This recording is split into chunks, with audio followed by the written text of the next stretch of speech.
बहुत महत्वपूर्ण घटनाक्रम के बाद आप सबको यहाँ हमने आमंत्रित किया है। कल रात को लगभग रात भर विधानसभा चली और उसमें आदरणीय मध्य प्रदेश के एक विधायक राजेंद्र भारती जी की सदस्यता हमारी विधानसभा के कर्मचारी, उनके सचिव, मुख्य सचिव ने एक नोटिस जारी कर दिया और समाप्त कर दिया। मैं और आदरणीय पीसी शर्मा जी रात को हम माननीय मुख्य सचिव विधानसभा से मिले थे। मैंने पूछा उनसे कि क्या कारण है कि इतनी रात तक आपने विधानसभा चालू रखी और दिल्ली से स्पेशल आया आप, इसके पीछे सोच क्या है? तो उन्होंने कहा कि कोई सोच नहीं है सर, ऐसे ही जो डेली रूटीन के काम थे वो थे। मैंने जब दूसरी ज़्यादा बात करना चालू करी तो वो उठ के भाग गए। वो देखा होगा आप लोगों ने। ये घटना मैंने क्यों याद दिलाई कि मध्य प्रदेश में और देश में नरेंद्र मोदी, भारतीय जनता पार्टी, आरएसएस ने जो लोकतांत्रिक मूल्य होते हैं, जो लोकतांत्रिक प्रक्रिया होती है, उसको कोलैप्स कर दिया, समाप्त कर दिया। एक तरह के जो चुनाव की परिस्थिति, चुनाव से जनप्रतिनिधियों का चुनना और सरकार का बनना, उसके पीछे जो विश्वास है चुनाव आयोग के और व्यवस्था के साथ, वो एक तरह से देश का उठ गया है। राजेंद्र भारती जी की जो पर्टिकुलर कोर्ट ने निर्देश दिए हैं, उन्होंने उनको आगे न्याय के लिए बड़ी कोर्ट में जाने के लिए 60 दिन का समय दिया है और किसी भी प्रकार की सदस्यता पे बात नहीं की है। ये जरूर है कि उनको सजा मिली, पर उसके साथ साथ उन्होंने आगे जाने के लिए उनको 60 दिन का समय देना, यानी एक तरह से मैसेज है कि अभी इनकी सदस्यता समाप्त नहीं की जा सकती है। इनके पास न्याय के लिए समय संविधान के तहत मिला है। पर हमारे विधानसभा के जो अध्यक्ष हैं आदरणीय तोमर साहब, उनका जो दायित्व है वो विधायकों की रक्षा करने का, नहीं कि भारतीय जनता पार्टी की रक्षा करने का। उन्होंने आनन फानन कैसे राजेंद्र भारती की हम सदस्यता लें, उसको लेकर व्यवस्था पर दबाव बनाया और अल्टीमेटली सरकार का दुरुपयोग करके वो काम, वो कृत्य, वो अपराध कर गुजरे। आदरणीय साथियों, मैं मध्य प्रदेश वासियों को याद दिलाना चाहता हूँ कि नरोत्तम मिश्रा पर पेड न्यूज़ का केस लंबित इसी विधानसभा में, इसी व्यवस्था में, इसी कोर्ट में, और एक कार्यकाल पूरा किया और दूसरा पूरा किया और तीसरी बार हार गए, तब तक कोई निर्णय नहीं हुआ।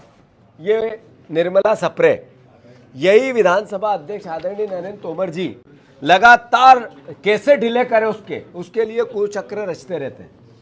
मतलब अपनी पार्टी के लिए, बीजेपी के लिए, वो जो अपने संवैधानिक जो शपथ ली उनने, उसका एक तरह से उसके साथ अपराध करते हैं।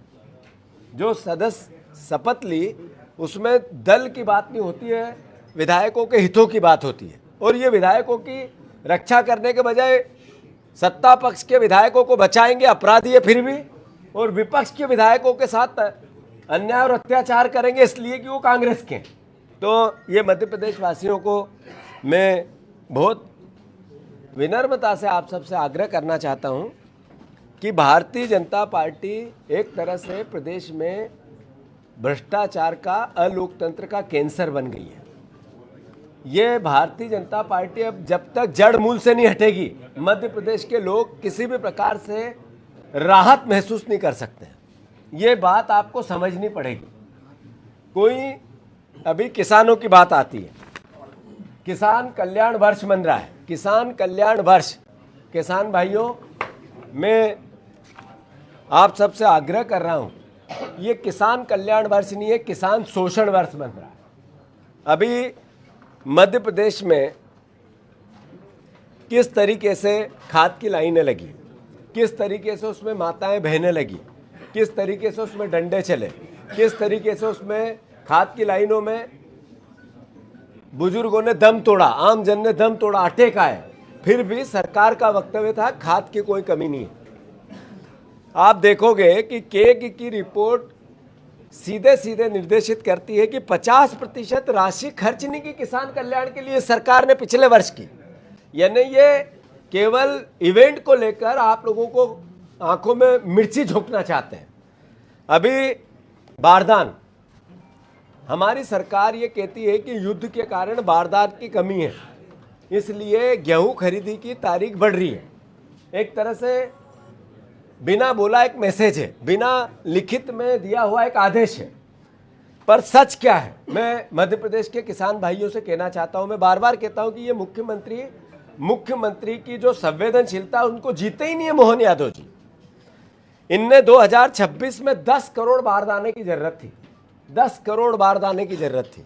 इन्होंने आवेदन ही किया, जो अप्लाई करते हैं देश के सामने एजेंसी के तहत 2 करोड़ 60 लाख का, यानी 7.5 करोड़ बारदाने का आवेदन ही नहीं किया। यानी सरकार की लापरवाही है, कृषि विभाग या खरीदने वाली व्यवस्था की लापरवाही है। फिर बहाना बनाते हैं कि युद्ध के कारण जो दूसरा पीपीपी का बारदान था वो आना चाहिए, वो आया नहीं। अल्टीमेटली पीपी का बारदान जब लगता है जब जूट का बारदान कंप्लीट नहीं मिलता। अब जूट का बारदान आपने आवेदन ही नहीं किया, बांग्लादेश के बाद भारत सबसे बड़ा इसका प्रोड्यूसर है, उसके बाद भी आपकी ये हालत है। यानी ये सीधा अपराध है मोहन यादव का, उनकी सरकार का। और किसान भाइयों, मैं कहना चाहता हूं आप सबको कि ये संकट आया नहीं है, ये लाया गया संकट। अभी आज रात को हजारों किसानों के गेहूं पर, फसल पर पानी फिर गया, ओला पारा फिर गया। मोहन यादव जी हिंदू राष्ट्र बनाने के लिए बंगाल में भाषण देते फिर रहे हैं। मैं मोहन यादव जी से आग्रह करता हूं कि ये सारे किसान वही है जिनके नाम पर आप वोट ले रहे हो। अगर इनकी फसलों की हत्या हो रही है तो अल्टीमेटली आप मूल भारत के विचार की हत्या कर रहे हैं। अभी आप देखो कि इन्होंने टेंडर किया 1.80 लाख गठान का, पीपीपी प्लास्टिक की बैग की अनुमति को लेकर, चूंकि युद्ध चल रहा है तो पर्याप्त मिलेंगे कि नहीं मिलेगा सही से, ये रोज तारीख बढ़ाते हैं। आज अगर इनने तारीख नहीं बढ़ाते और फसलों का खरीदी होती तो आज किसान, ये जो कल का दुख आया 3 दिन पहले जो ओला पाला गिरा, ये दुख नहीं आता उसमें। अगर ये आया तो ये मोहन यादव, उसकी सरकार किसान कल्याण वर्ष नहीं, किसान के प्रति जो निर्दयता है इनकी, जो षड्यंत्र है इनका, मैं मानता हूं कि वो स्पष्ट मध्य प्रदेश के किसान समझने लगे। तिथि बढ़ाना, पहले 16 मार्च की, फिर 1 अप्रैल की, अब 10 अप्रैल कर दी, अभी और 20 अप्रैल भी कर सकते हैं, संभावना है ऐसी। बीच में सारा छुट्टियां हैं, अभी 3 दिन छुट्टी है, फिर 14 अप्रैल की छुट्टी है। ऐसे 20 तारीख से पहले ये खरीदी सही तरीके से चालू कर ही नहीं सकते हैं, क्योंकि बारदान का जो टेंडर हुआ है, जिनको मिला है वो भी एकदम से बोरे बना के ले आएंगे, ये स्थिति नहीं है। सरकार कहती है बारदान नहीं, असली कारण है मार्च क्लोजिंग की छुट्टियां रखनी थी इनको। इस बीच में मंडियां बंद थी, इस बीच में व्यापारियों को एमएसपी से नीचे, जब किसान दुखी है, पीड़ित है, उसको सोसाइटी का कर समय पे देना है, तो वो चला गया व्यापारी के पास और 2000 रुपये में गेहूं बेच दिए, 1800 में बेच दिए, 2200 में बेच दिए। तो अल्टीमेटली सरकार ने माया जाल रचा कि किसान का पौने दाम पर कैसे व्यापारियों को हम गेहूं बिकवा दें, उसका षड्यंत्र है। मैं मोहन यादव पर सीधा आरोप लगा रहा हूं। दूसरी बात, डिफाल्टर कर दिए लगभग 50% किसान। इधर खरीदी चालू नहीं की, उधर खरीदी की तारीख बढ़ाएंगे, पर सोसाइटी की डिफाल्टर होने की जो भरने की तारीख है, उसका पैसा रिफंड करने की तारीख नहीं बढ़ाएंगे, वो 28 मार्च ही है। तो भैया 10 अप्रैल को खरीदना और 28 मार्च से पहले पैसे कहां से भर देगा किसान?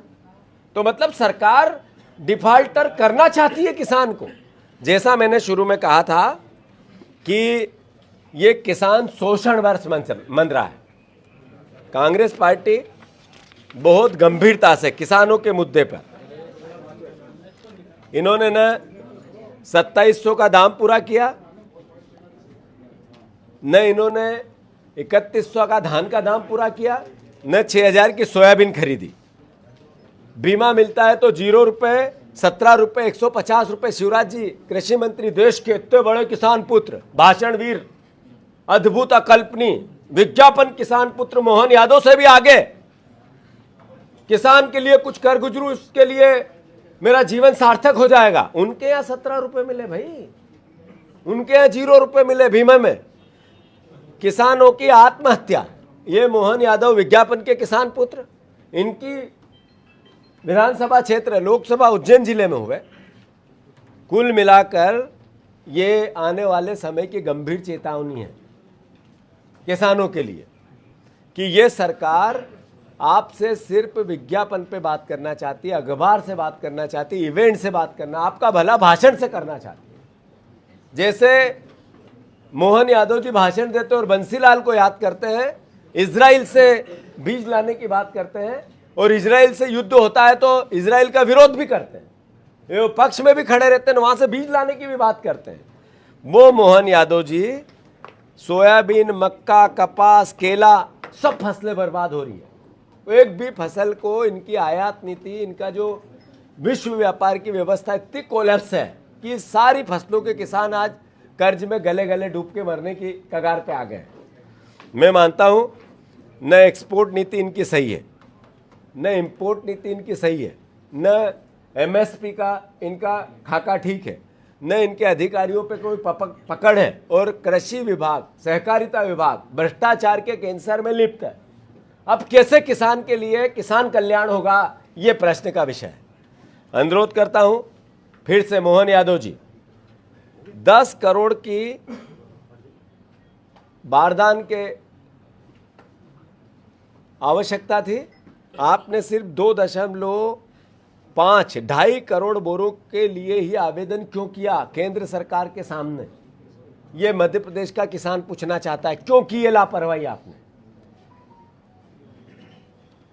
जो पहले से हम एक व्यवस्था है मध्य प्रदेश या देश में कि आने वाले समय में कितने बारदानों की आवश्यकता होती है, वो व्यवस्था को आपने पहले से आकलन क्यों नहीं कर पाया? आपका ध्यान क्यों नहीं गया वहां पे?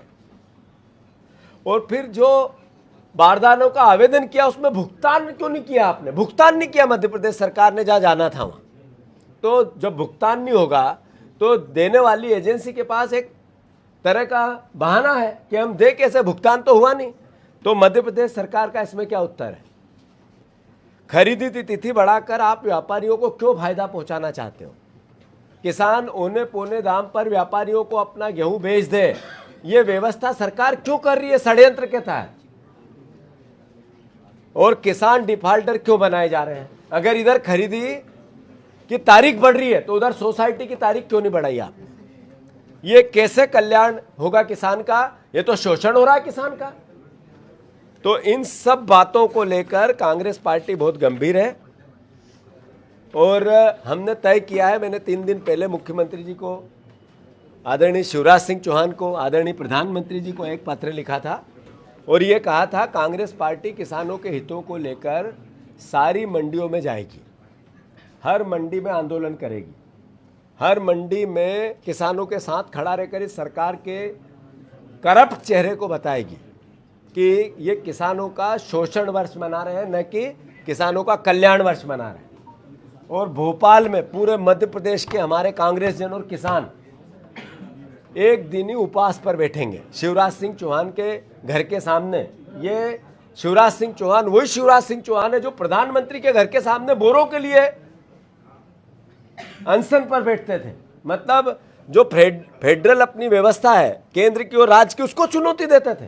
प्रधानमंत्री के खिलाफ बैठकर मुख्यमंत्री धरना दे, अल्टीमेटली क्या मैसेज था कि हम प्रधानमंत्री का अपमान कर रहे हैं।